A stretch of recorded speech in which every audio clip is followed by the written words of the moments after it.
సుబ్రహ్మణ్యపురం చేసేటప్పుడు నాకు తెలియదు కానీ మేబీ ఆ టైంలోనో లేకపోతే లేదో ఎప్పుడో మీ స్టేటస్ చూసినప్పుడు I got to know that మీ మదర్ లేరు. My mom passed away like 6 years ago.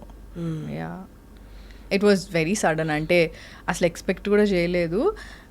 అంటే అందరికీ ఒకటి ఏముంటుంది అంటే ఫ్యామిలీ అనేది పర్మనెంట్ అన్నట్టు అనిపిస్తుంది మనకి. లైక్ చిన్నప్పటి నుంచి చూస్తూ ఉంటాం వీళ్ళకేమవుతుంది వీళ్ళంతా పర్మనెంట్ అనేది ఇది ఉంటాం. సో యాక్చువల్లీ అంటే my mom passed away because of cardiac arrest అనమాట. సో సడన్గా అంటే తనకి she was a diabetic patient అనమాట. సో తనకి చెకప్ అన్నీ చేపిస్తున్నప్పుడు సడన్గా తెలిసింది దట్ తన హార్ట్ బీట్ చాలా లో ఉంది అని చెప్పిన తర్వాత యాంజియోగ్రామ్ అన్నీ చేపిస్తే డాక్టర్ పిలిచి చెప్పారు. నాకు మా సిస్టర్కి ఏం చెప్పారంటే ఒక 1 year అంతే అని చెప్పారు. లైక్ ఏంటి సినిమాలలో మాట్లాడుతున్నారేంటి డాక్టర్ అని లిటరలీ నా మైండ్లో ఇదే ఉండే. ఎందుకంటే యూజువల్లీ సినిమాల్లో జరుగుతుంది వచ్చి 1 year ఉంటారు మీ మమ్మీ అంటే నో అంటే నేను యాక్సెప్ట్ చేయలేకపోయింది మెంటలీ. ఐ వాజ్ లైక్ హెచ్చి ఇదంతా ఏముంటుంది అట్లే ఉండదు మమ్మీకి ఏమవుతుంది లైక్ అది ఎప్పుడు ఉండేది కాదు నాకు.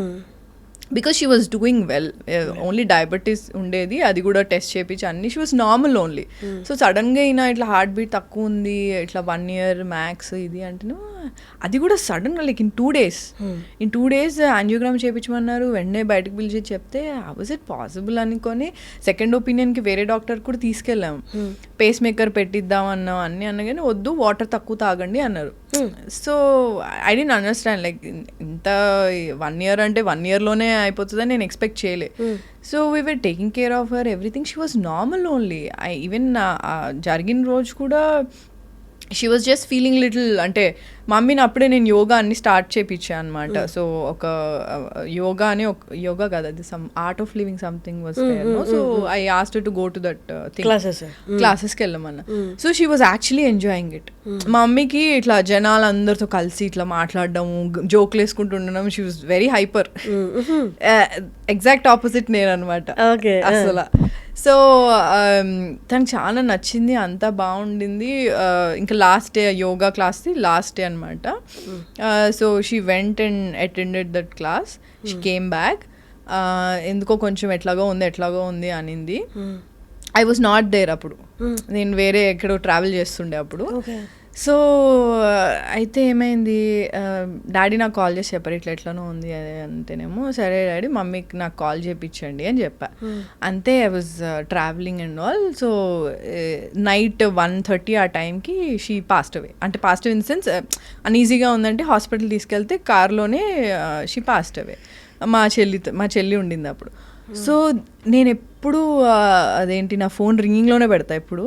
ఆ రోజు ఒక్కరోజు సైలెంట్లో పెట్టా. సో నాకు తెలియలేదు. నేను మధ్యాహ్నం మార్నింగ్ లేసేసరికి సమ్ 100 missed calls ఉండే. అసలు నాకు అంటే ఐ డోంట్ నో అంటే like literally I was in shock. అంటే ఇట్లా ఫుల్ ఏడ్చి అప్పుడే వచ్చాను return. I was in shock. అది లైక్ అంటే అట్లా అంటే నేను అప్పుడు ఆ హడావిడిలో పడిపోయాను కూడా కింద. అంటే నీకు అప్పుడు ఏం పెయిన్ కూడా ఏం తెలియదు. So I went to the hospital. I have seen my mom. మార్చురీలో పెడతారు కదా నేను మమ్మీ ఇంత చలిలో ఎట్లా ఉంటుంది నాకు. మా మమ్మీకి చలి అసలు పడదు. ఎట్లా అంటే నీకు అసలు ఇట్ వాజ్ వెరీ సడన్. అంటే అసలు నేను అస్సలు ఎక్స్పెక్ట్ చేయలేదు. ఇంకోటి డయాబెటిక్స్ ఉంటే ఏమవుతుంది అంటే నీకు పెయిన్ తెలీదు. సో వాళ్ళకి హార్ట్ అటాక్ వచ్చినా సరే నీకు పెయిన్ వాళ్ళకి అర్థం కాదు. డయాబెటీస్ పేషెంట్కి అది ఉంటుంది, వాళ్ళకి పెయిన్ తెలీదు బేసికలీ. సో మమ్మీకి ప్రాబ్లీ పెయిన్ వచ్చి ఉంటుంది. సో దానికి ఎలా అనీజీ ఉందని అనింది. ఇట్లా నాకు చెస్ట్ పెయిన్ వస్తుంది కార్డియాక్ అరెస్ట్ లాగా ఉంది అని ఏం నాకు తెలియలేదు. So that was like a shocker to me. And వెళ్ళిన తర్వాత అదే ఒక 1 day ఫుల్ ఏడ్చాను. అంత అయింది. మా నాయనమ్మ వాళ్ళ ఇంటికి తీసుకెళ్లారు. నెక్స్ట్ డే ఐస్ బాక్స్ అవన్నీ అరేంజ్మెంట్స్ చేసి మా అక్క she has to come from London అనమాట. సో ముగ్గురు సిస్టర్స్ మేము, నేను మిడిల్ అనమాట. సో అక్క రావాలని చెప్పి వెయిట్ చేపిస్తే ఇంకా మా డాడీ షాక్లో ఉండిపోయారు. అంటే he was not able to talk also. He was like అట్లా అంటే మా మమ్మీ డాడీ లవ్ మ్యారేజ్ కాదు, but still they very close to each other. They love each other a lot. And I think 25 years అనుకుంటా అప్పటికి వాళ్ళు కలిసి ఉండి పెళ్ళయ్యి. My dad was like ఎట్లా అవుతుంది అట్లా 25 years ఇదే అంటున్నారు. సో నేను ఇంకా he was not able to process obviously కదా.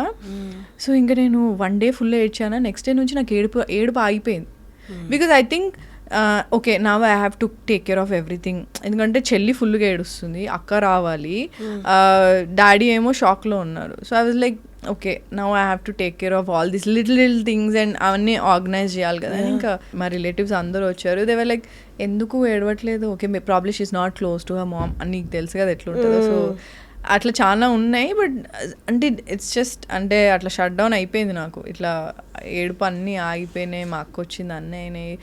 నేను యాక్చువల్లీ ఇక్కడే మన మహాప్రస్థానంకి అదే బస్లో వ్యాన్లో మమ్మీని తీసుకెళ్ళి వెళ్ళొద్దు అన్నారు, కాల్చేటప్పుడు ఉండొద్దు అన్నారు. మామూలుగా ఆడవాళ్ళు ఉండొద్దు అంటారు. నాకేం సంబంధం లేదు, నేను వెళ్తా, నేను మా మమ్మీతో ఉంటా, మా మమ్మీ లాస్ట్ వరకు నేను చూస్తా. సో ఆ కపాలం సంథింగ్ ఏదో పగులుతుంది కదా. సో అది నేను మా డాడీని వదలొద్దని డిసైడ్ అయ్యా ఫస్ట్. సో మా డాడీతోనే ఉన్నా, మా డాడీ అది మొత్తం కాల్చడం అన్నీ మా డాడీతోనే ఉన్నాను. So I was there for everything.